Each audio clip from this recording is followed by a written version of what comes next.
आज का विषय बेहद ही गंभीर एवं चिंता योग्य है, धार्मिकता का राजनीतिकरण। सबसे पहले धर्म गुरु के विषय में समझते हैं कि उनकी क्या सीमाएं हैं और क्या अधिकार हैं। क्रिश्चियनिटी में पोप ही सर्वोपरि है। न्यायाधीशों में तथाकथित सभी चर्च और धार्मिक कार्य उनकी अनुमति के बिना संभव नहीं है। इस्लाम में खलीफाओं को तो छोड़िए, अकबर जब अपने गुरु सूफी संत शेख सलीम चिश्ती से मिलने जाता था तब उनके चप्पल को अपने हाथों से उठाकर उन्हें पहनाता था। इसी प्रकार हिंदू धर्म में धर्म गुरु का सर्वोच्च स्थान है शंकराचार्य पद। वर्तमान में 4 शंकराचार्य मठों में उद्भाषित हैं। एक वाक्य में शंकराचार्य की विशेषता और गरिमा बतानी हो तो ये कहना सही होगा कि शासकों पर शासन करने वाला। अब आते हैं राम मंदिर के वर्तमान विवाद पर। राजनेताओं की तुलना स्वयं राम से क्यों? अभी आप जो फोटो देख पा रहे हैं आजकल यह ट्रेंड में है। एक प्रधानमंत्री को इतना श्रेष्ठ दिखाने की कोशिश है कि मानो स्वयं भगवान बालक और यह उनका मार्गदर्शन कर रहा है। अब ये भी देखिए, एक प्रधानमंत्री जो एक कुशल राजनेता से इतर कुछ नहीं है, उसे धर्म का ठेकेदार बनाकर रखने तक ही सीमित नहीं है बल्कि ईश्वर के अवतार का नाम दिया जा रहा है। यह अंधभक्ति की पराकाष्ठा नहीं तो क्या है?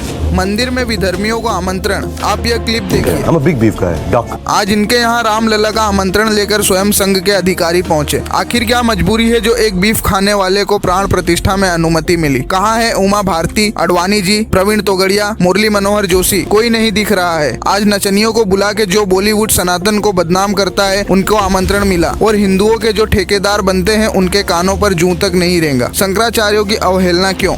चारों शंकराचार्य राम मंदिर के उद्घाटन में नहीं जा रहे हैं। कारण आप समझिए। शंकराचार्य एक सबसे प्रतिष्ठित धर्म गुरु जिन्हें सबसे श्रेष्ठ स्थान प्राप्त है हिंदू धर्म में। मैं आपको कारण बताता हूँ। नंबर 1, सर्वप्रथम प्राण प्रतिष्ठा शास्त्र सम्मत नहीं है। नंबर 2, इसे धार्मिक आयोजन का नाम देकर राजनीतिक रोटियां सेकी जा रही है। नंबर 3, अयोध्या को धार्मिक स्थल से ज्यादा पर्यटन स्थल के रूप में स्थापित किया जा रहा है। नंबर 4, शंकराचार्य की मर्यादा अनुसार एवं प्रतिष्ठा युक्त निमंत्रण नहीं भेजा गया। नंबर 5, मोदी जी खुद को शंकराचार्य से उच्च दिखाने का प्रयत्न करेंगे। नंबर 6, गर्भगृह में धर्माचार्यों की जगह मोहन भागवत जैसे संघियों को ले जाना। नंबर 7, शंकराचार्य के पद का निरादर करना। नंबर 8, नकली शंकराचार्य का पोषण करना सरकार द्वारा। नंबर 9, आयोजन में सरकारी आचार्यों एवं संघीय बाबाओं का बोलबाला होना। नंबर 10, अपूर्ण मंदिर में राजनीतिक कारणों से जल्दी प्राण प्रतिष्ठा करना। शंकराचार्य के वक्तव्यों के बाद कुछ पेड सरकारी यूट्यूबर सरकार की पैरवी कर रहे हैं और आदरणीय शंकराचार्य को अपशब्द बोल रहे हैं। हुर्रियत के व्यक्ति को थाईलैंड शंकराचार्य बना के घुमा रहे राजनेता। राजधर्म का हो रहा है विघटन, जिसका सीधा संबंध राजसत्ता से है। भारतीय में व्यक्तिवाद की राजनीति एवं धर्म में व्यक्तिवाद की प्रबलता कितनी? आज देश चल किसकी वजह से रहा है? हिंदुत्व की रक्षा कौन कर रहा है? सनातन का रक्षक कौन है? यकीनन आपको इन प्रश्नों के उत्तर में एक ही नाम बताया जाता है, नरेंद्र मोदी। आज एक विशेष पार्टी चुनाव एक ही नाम के पीछे लड़ती है, वो है मोदी। स्थिति ऐसी है कि कुछ लोग इनको अवतारी पुरुष मानकर यह कहने से कतई नहीं कतरा रहे कि मोदी के बिना बीजेपी और हिंदुत्व का अस्तित्व संभव ही नहीं। राम मंदिर आंदोलन में शंकराचार्यों का योगदान कितना? शंकराचार्यों के अभिन्न गुरु परंपरा के मार्ग प्रवर्तक धर्म सम्राट करपात्री जी का सबसे अधिक योगदान था राम मंदिर में। करपात्री जी द्वारा राम राज्य परिषद नामक पार्टी का गठन हुआ, परंतु श्यामा प्रसाद मुखर्जी द्वारा गठित जनसंघ पार्टी ने इसका विघटन कर दिया। स्वतंत्रता के बाद राम जन्मभूमि आंदोलन की नींव करपात्री जी ने ही रखी थी। बलरामपुर के राजा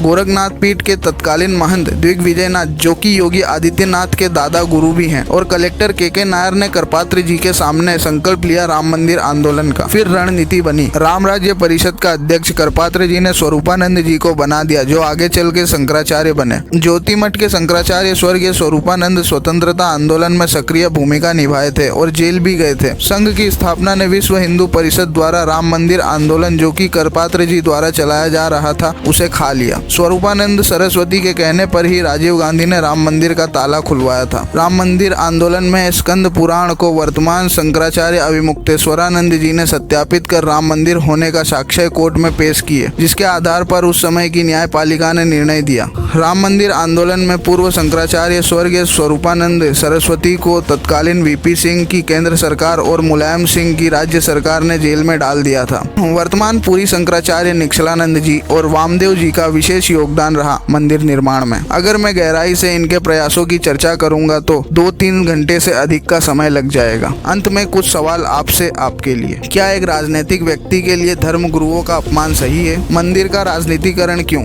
धर्म स्थल को पर्यटन स्थल के रूप में विकसित करना शास्त्र सम्मत है? शंकराचार्यों के आगे सरकारी बाबाओं का कितना महत्व? एक राजनेता को अवतार घोषित करना कितना सही? अपने श्रेष्ठ धर्म गुरुओं का अपमान सहन करके चुप बैठा ये युवा समाज क्या नपुंसकता का परिचय नहीं दे रहा है? चंपत राय के मतानुसार राम मंदिर पर रामानंद संप्रदाय का अधिकार है, तो राम क्या सिर्फ रामानंद संप्रदाय के भगवान हैं? और अगर राम मंदिर रामानंद संप्रदाय का है तो चंपत राय ट्रस्ट के पदाधिकारी क्यों हैं?